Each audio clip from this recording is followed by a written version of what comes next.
मित्रों, जैसा मैं चर्चा कर रहा था कि इस चैप्टर का सबसे महत्वपूर्ण विषय वस्तु है कि क्रांतिकारी आंदोलन का स्वरूप क्या था। यदि इस क्रांतिकारी आंदोलन के स्वरूप को आपको समझना है तो राष्ट्रीय आंदोलन में भारतीय राष्ट्रीय कांग्रेस के योगदान पर थोड़ी चर्चा करनी पड़ेगी, जिससे आप इसके स्वरूप को भली भांति समझ पाओगे।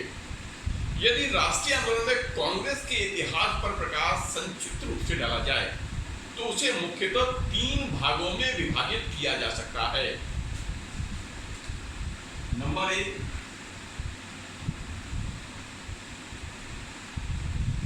उदारवाद का युग 1885 से लेकर 1905 तक। नंबर 2, उग्रपंथियों का युग। उदारवादियों के विषय मॉडरेट्स कहते हैं और उग्रपंथियों को एक्सट्रीमिस्ट। उग्रपंथियों का युग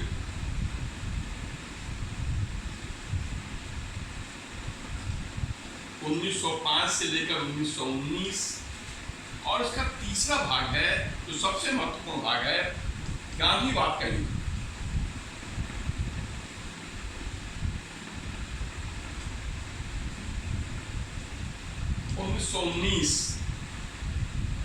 से 1947 भारत की आजादी तक। कांग्रेस के इतिहास का पहला भाग को इतिहासकारों ने उदारवाद का युग कहा है, जब कांग्रेस का नेतृत्व या कांग्रेस की नीतियों पर उदारवादियों का प्रभाव था। इन उदारवादियों में शामिल थे फिरोज शाह मेहता, सुरेंद्रनाथ बनर्जी, जिनसाजी ईदलजी वाचा, दादा भाई नौरोजी जैसे उदारवादी। इस दौर में कांग्रेस का जो लक्ष्य था भारत की आजादी नहीं थी। कांग्रेस का लक्ष्य औपनिवेशिक स्वराज्य प्राप्त करना ही था। अगर आप देखें इस दौर में कांग्रेस की नीतियों का सबसे महत्वपूर्ण मांग जो थी शासन संबंधी सुधारों की। इन शासन संबंधी सुधारों में विधानमंडलों में भारतीयों के प्रतिनिधित्व को बढ़ावा दिया जाए, प्रशासन में भारतीयों की भागीदारी बढ़ाया जाए, आईसीएस के एग्जामिनेशंस की भाग लेने की उम्र बढ़ा दी जाए, आईसीएस के एग्जामिनेशंस को भारत में आयोजित करना चाहिए, लगान की दरों में कटौती की जाए, नमक पर कर हटा दिया जाए, सैन्य व्यय में कटौती की जाए, या भारत से होने वाले निर्यातों पर ब्रिटेन में आयात शुल्क समाप्त किया जाए। यही प्रारंभिक मांगे थी। इन उदारवादियों का लक्ष्य भारत की आजादी नहीं था, इनका लक्ष्य शासन संबंधी सुधार थे और ये अपनी मांगों को बड़े ही संवैधानिक तरीके से, they believes in a constitutional order, है ना, और अपनी मांगों को अनुनय विनय प्रार्थना के रूप में प्रस्तुत करते थे। इतिहासकारों ने इनकी मांगों को निष्क्रिय प्रतिरोध अगर पैसिमिस्ट रेसिस्टेंस भी कहा। अर्थात इन उदारवादियों का लक्ष्य भारत की आजादी न होकर शासन संबंधी सुधार थे। लेकिन इन उदारवादियों का भारत की राष्ट्रीय राजनीति में महान योगदान इसलिए आप स्वीकार कर सकते हैं क्योंकि इन्होंने भारत में जनमत को शिक्षित करने में अत्यंत महत्वपूर्ण योगदान दिया। और जैसे आप जानते हैं कि बिना तवा गर्म हुए रोटियां नहीं सिक सकती, इसी तरह जनमत को शिक्षित करने में इनके महान योगदान को हम राष्ट्रीय आंदोलन में एक बहुत बड़ी उपलब्धि के रूप में स्वीकार करते हैं। जैसे जो काम इटली के एकीकरण में मैजीनी ने जो किया था, वही कार्य भारत में उदारवादियों का कार्य था। 1905 में जब लॉर्ड कर्जन ने अपनी प्रतिक्रियावादी नीति के अंतर्गत बंगाल का विभाजन कर दिया, इसके विरुद्ध भंग विरोधी आंदोलन या स्वदेशी आंदोलन बंगाल में हुआ। इससे भारत की राष्ट्रीय राजनीति और कांग्रेस की राजनीति उदारवादियों के हाथ से निकलकर उग्रपंथियों के हाथ में चली गई। उग्रपंथी भी संवैधानिक तंत्र में विश्वास करते थे, they believe in constitutional order. वो हिंसा की राजनीति में कानून को अपने हाथ में लेने में विश्वास नहीं करते थे, लेकिन उनकी मांग अलग तरीके से थी। उनके प्रतिरोध को सक्रिय प्रतिरोध, एक्टिव रेजिस्टेंस कहा जाता है। उन्होंने अपनी मांगों को अधिकारपूर्ण ढंग से प्रस्तुत किया।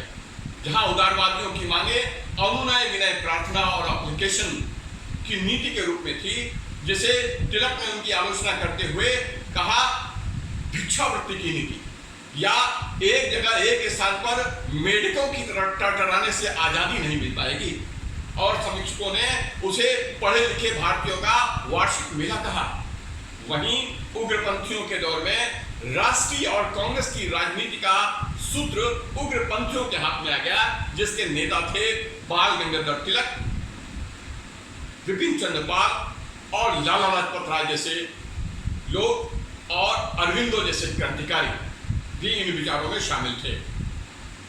उग्रपंथी का जो विरोध था वो सक्रिय प्रतिरोध था। उनकी मांग थी विदेशी वस्तुओं का बहिष्कार करना, स्वदेशी को स्वीकार करना और राष्ट्रीय शिक्षा। उन्होंने अपनी मांगों को अधिकारपूर्ण ढंग से स्वीकार किया और बहिष्कार, हड़ताल है ना, जैसे संवैधानिक बहिष्कार, हड़ताल जैसे संवैधानिक उपायों को उन्होंने अपनाया। किंतु यह उग्रपंथी हिंसा की राजनीति में विश्वास नहीं करते थे। अपनी मांगों को कानूनी तरीकों से ही प्रस्तुत करते थे, लेकिन उनकी मांगें जो थीं वो अधिकारपूर्ण थीं।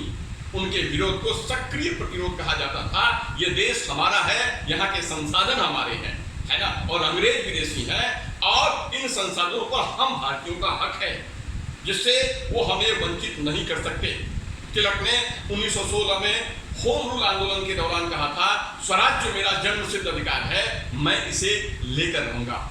इस तरह से आप उदारवादियों और उग्रपंथियों की राजनीति को एक दूसरे से अलग कर सकते हैं। जहां उदारवादियों का प्रतिरोध निष्क्रिय प्रतिरोध था, वहीं उग्रपंथियों का विरोध सक्रिय प्रतिरोध था। ये दोनों ही संवैधानिक तंत्र में विश्वास करते थे, लेकिन हिंसा की राजनीति में विश्वास नहीं करते थे। अपनी बात को कानूनी तरीकों से ही रखते थे। यहाँ पर यह अनुनय विनय प्रार्थना में विश्वास रखते थे, वहीं यह बहिष्कार, हड़ताल और स्वदेशी जैसी इनकी मांगे थी, जिसके द्वारा अपने कार्य को करवाने चाहते थे। तीसरा दौर गांधीवाद का युग है। गांधी जी का राष्ट्रीय राजनीतिक स्थिति पर आगमन के साथ ही हमारे राष्ट्रीय आंदोलन का जो पैमाना था वो अत्यंत व्यापक हो गया। गांधी जी ने अपनी सत्य, अहिंसा और सत्याग्रह के कार्यक्रमों के द्वारा और अनेक रचनात्मक कार्यों को जोड़कर हमारे राष्ट्रीय आंदोलन को अधिक व्यापक बनाया, और उनकी राजनीति में उदारवादियों और उग्रपंथियों का दोनों का मिश्रण दिखा जाता है। और गांधीवाद के अंतर्गत ही हमने अपनी राष्ट्रीय नीति को निर्धारित करके चरणबद्ध तरीके से अपने राष्ट्रीय आंदोलन को चलाया और भारत की आजादी को 1947 में प्राप्त किया।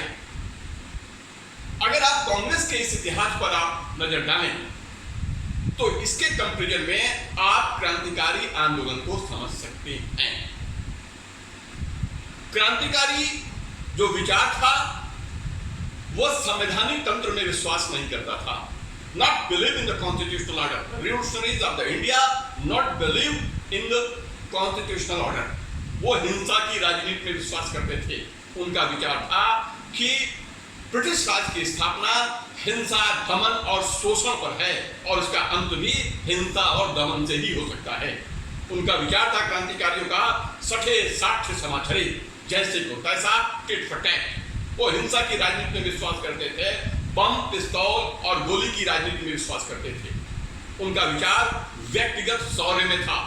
उनका विचार था कि 1000 भेड़ें भी मिलकर एक शेर को नहीं मार सकती। शेर को मारेगा तो एक सवा शेर मारेगा। इसीलिए वो व्यक्तिगत शौर्य में विश्वास रखते थे। क्रांतिकारी हिंसा की राजनीति में विश्वास करते थे। अर्थात मित्रों, आप ये समझ पाए होंगे कि हमारा क्रांतिकारी आंदोलन राष्ट्रीय आंदोलन के अन्य आयामों से किस तरह अलग है। उग्रपंथियों से क्रांतिकारी आंदोलन स्पष्टतः अलग है।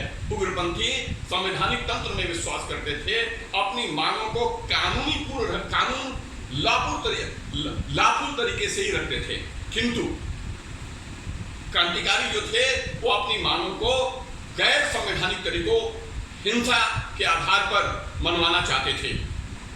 अगर आप देखें तो राष्ट्रीय राजनीति में क्रांतिकारी आंदोलन के बारे में अगर हम प्रकाश डालें तो सबसे महत्वपूर्ण, अगर आप देखें, भारतीय आजादी का सबसे पहले विचार अगर किन्हीं के विचारों में आया तो वह क्रांतिकारियों के विचारों में था, है ना। और उनका विचार स्पष्ट था कि भारतीय आजादी का लक्ष्य है विदेशी राज्य से पूर्णतः मुक्ति।